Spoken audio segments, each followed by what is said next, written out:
બીજલ તે તો બહુ વાર લગાડી.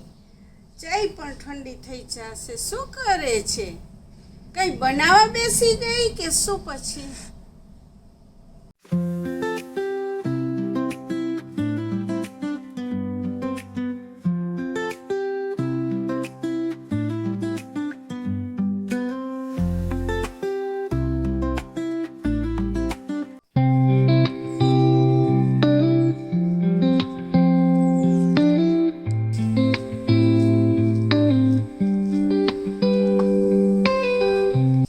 તું બીજલ પૂરી લઈ આવી.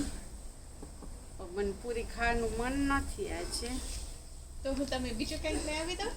ઓકે, મને બીજું કંઈક આપને પ્લીઝ. હે ને, ચાય સાથે હું ફાઇન મજાની એન્જોય કરું એવું કંઈક લઈ આવ. બીજલ તે તો બહુ વાર લગાડી. ચાય પણ ઠંડી થઈ જશે. શું કરે છે? કંઈ બનાવવા બેસી ગઈ કે શું પછી? હવે જોઈએ બીજલ બેન આપણે શું ખવડાવે છે. English biscuit. ઓ, આ બિસ્કિટ મારે નથી ખાવા. મને આજે છે ને ચાય ઠંડી થઈ ગઈ. હવે મને બીજી ચાય બનાવવી જોશે અને હું ખુદ કિચનમાં જાઉં અને કંઈક પણ બનાવું. મને આ બિસ્કિટ નથી ખાવા. ઓકે, હા તો મિત્રો, મને નથી બિસ્કિટ ખાવા કે નથી મને પૂરી ખાવી. તો આજે મને એવું કંઈક કરવું છે કે ઇન્ડિયન અને ઇંગ્લિશ બે હું સાથે કંઈક મળીને કરી શકું એવું મને બનાવવું છે. એવું મને ખાવાનું મન થયું છે. તો ચાલો તમે પણ આવો મારા કિચનમાં કે હું શું બનાવું છું. હેલો મિત્રો, કેમ છો? જય શ્રી કૃષ્ણ.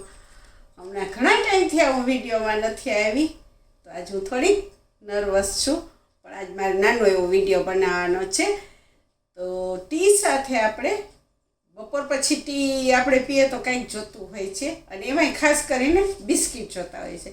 તો હું ચાલો આજ તમારી સાથે ટી સાથે એન્જોય કરી શકીએ એવા નાનખટાઈ કે બિસ્કિટ કે કૂકી કે જે કહો એ આપણે બનાવીએ છીએ. ચાલો આવી જાઓ. હા તો ફ્રેન્ડ્સ, આપણે નાનખટાઈ બનાવવા માટે હું તમને પ્રોપર મેઝરમેન્ટ આપીશ અને તમે એવી રીતે બનાવજો.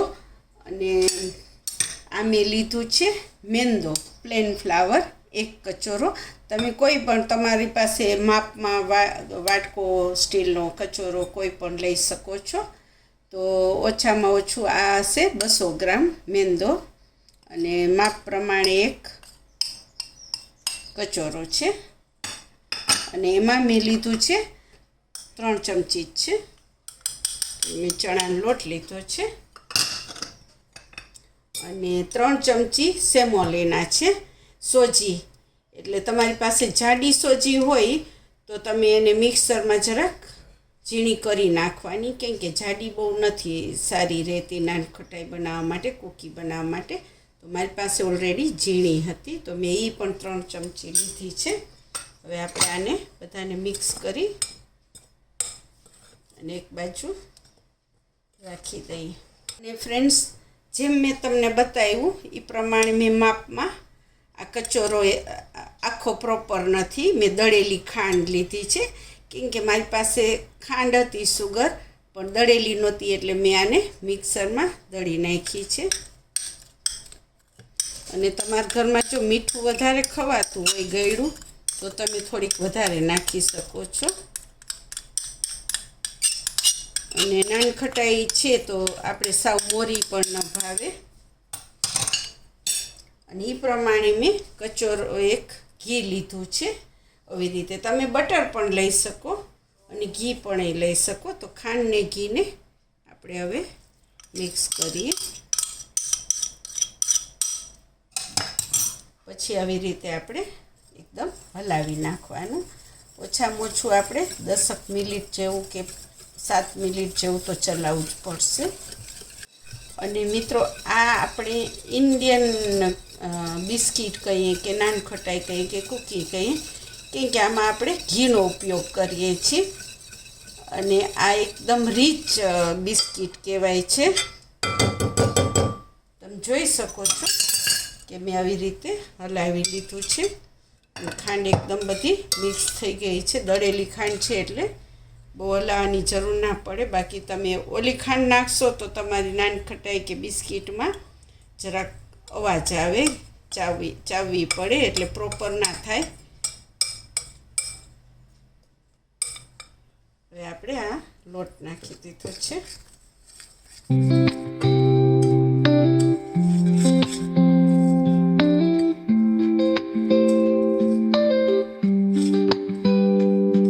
પછી ફ્રેન્ડ્સ આ એલચી પિસ્તાનો પાવડર છે એ હું 1 ચમચી નાખું છું. આમાં તમે તજ સિનેમનવાળું તમે બિસ્કિટ બનાવી શકો, જિંજરવાળા બનાવી શકો. અને આ ચૂટકી એક બેકિંગ સોડા અને બેકિંગ પાવડર નાખવાનો છે. એક જ ચૂટકી નાખવાની છે કે ઘીથી તમારી નાનખટાઈ ઓલરેડી ફૂલે એકદમ. અને આમ 1 ચપટી નિમક. મિત્રો હવે હું આ ચમચીને મૂકી દઉં છું એક બાજુ અને હાથેથી કરવું પડશે. ઘણીવાર તમારે આમાં ઓછું ઘી કે બટર કે હોય તો તમે આમાં મિલ્ક પણ નાખી શકો થોડુંક, અને એ મિલ્ક થોડુંક ગરમ કરીને નાખવાનું. તો મિત્રો તમે જોઈ શકો છો કે આપણે બીજું કંઈ નાખવાની જરૂર નથી પડે એમ. અને જો બને ને તો તમારે એમ થાય કે ઘી ને બટર આપણે ઓછું છે તો થોડુંક મિલ્ક નાખી દેવાનું, એટલે તમારી નાનખટાઈ એકદમ ફાઇન થશે. અને સુગરમાં ટેસ્ટ કરી જોવાનો. જો સુગરમાં મોરી હશે નાનખટાઈ તો તમને નહીં ભાવે. એટલે હવે આપણે જો આવી રીતે બાંધવાનો છે લોટ, માવા જેવો લાગે એકદમ ફાઇન. અને હવે આપણે એના ગોળ ગોળ પેંડા બનાવશું. અને તમને એવું લાગે કે જરાક ઢીલો થઈ ગયો છે તો પણ તમારે શું કરવાનું, જરાક 15 મિનિટ ફ્રીજમાં રાખી દેવાનું. અને આને છે ને તમે આમ પ્રેસ કરીને દબાવી નહીં દેતા, કેમ કે ઓલરેડી એ ઓવનમાં જશે ને એટલે થોડીક મેલ્ટ થશે એટલે પથરાઈ જશે.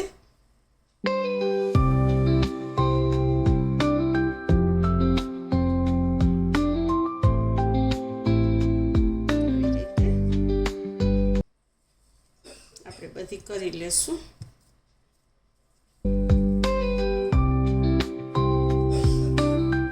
અને આને થોડીક તમારે છૂટી રાખવાની.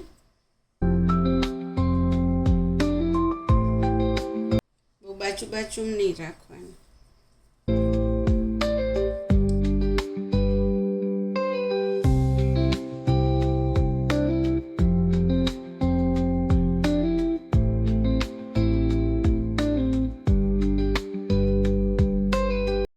ફ્રેન્ડ્સ થોડીક મને ચોકલેટ પાવડર છે મારા ઘરમાં, તો હું થોડોક એ નાખી અને ચોકલેટ બનાવવાની છું.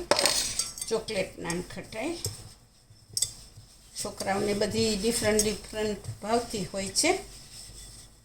તો ચાલો બનાવીએ છે તો બની જાય. અને આમાં તમે બદામનો ભૂકો અને બધું પણ એડ કરી શકો, જેલી પણ તમે નાખી શકો, ટૂટી ફૂટી પણ તમે નાખી શકો.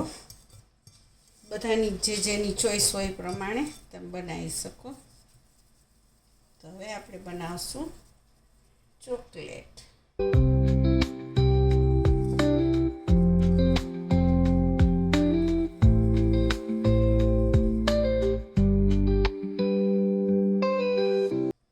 નાનખટાઈ રેડી છે અને ઓવન ઓલરેડી મેં પ્રીહીટ કરી લીધું છે. તો હવે આને બહુ વાર ન લાગે. પ્રીહીટ એટલે ગરમ ઓવન હોય તો 10 કે 12 મિનિટમાં આપણી નાનખટાઈ રેડી થઈ જશે. તમે જોઈ શકો છો.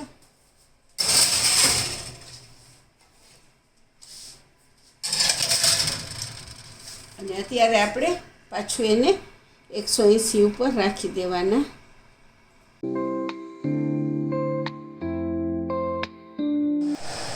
તો હા મિત્રો, હવે આપણી નાનખટાઈ 10 થી 12 મિનિટ જેવું રાખી હતી અને તમે જોઈ શકો છો કે થઈ ગઈ છે રેડી અને ગરમ છે. તમે જોઈ શકો છો કે આ થોડીક ક્રેક થઈ છે. તો ક્રેક થઈ છે એનો મતલબ તમારે માનવાનું કે પરફેક્ટ નાનખટાઈ રેડી, કે આપણી નાનખટાઈ પરફેક્ટ રેડી છે અને કંટ્રોલ નથી રહેતો. મને એમ થાય છે હું જલ્દી જલ્દી ચાય બનાવું અને ખાઈ લઉં અને ખવડાવું, ખાઈ લઉં અને ખવડાવું. તો તમે પણ બનાવજો, પરફેક્ટ ફાઇન બનશે અને મજા આવશે ફેમિલી સાથે એન્જોય કરવાની. અને મને કહેજો કે કેવી બની છે. એકદમ એન્જોયમેન્ટ થશે આપણું હોમમેડ ફૂડ ખાવાનું અને ફેમિલી પણ આપણા હોશે હોશે વખાણ કરશે. ઓકે, તો લાઈક કરજો, શેર કરજો, સબસ્ક્રાઈબ કરજો. Okay, by.